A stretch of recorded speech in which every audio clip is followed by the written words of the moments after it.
ఎండలు మండుతున్నాయి. రాబోయే రోజుల్లో మరింత టెంపరేచర్ పెరగనుంది. ఈ పరిస్థితులను దృష్టిలో ఉంచుకొని తెలంగాణ ప్రభుత్వం కీలక నిర్ణయం తీసుకున్నది. 2025 మార్చి 15వ తేదీ నుంచి అన్ని ప్రభుత్వ, ప్రైవేట్ పాఠశాలలకు ఒంటిపూట బడులు నిర్వహించాలని ఆదేశించింది సర్కార్.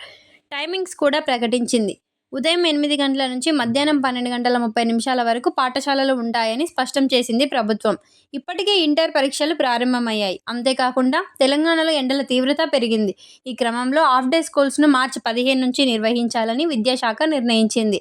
మార్చి 15 నుంచి సర్కారు స్కూళ్లతో పాటు ప్రైవేట్, ఎయిడెడ్, ఇతర అన్ని మేనేజ్మెంట్ల పరిధిలోని బడులు ఉదయం 8 గంటల నుంచి మధ్యాహ్నం 12:30 వరకు మాత్రమే నిర్వహించనున్నారు. అయితే 10th పబ్లిక్ పరీక్షలు కొనసాగే బడుల్లో మాత్రం మధ్యాహ్నం 1 గంట నుంచి సాయంత్రం 5 గంటల వరకు క్లాసులు నిర్వహించాలని సూచించారు.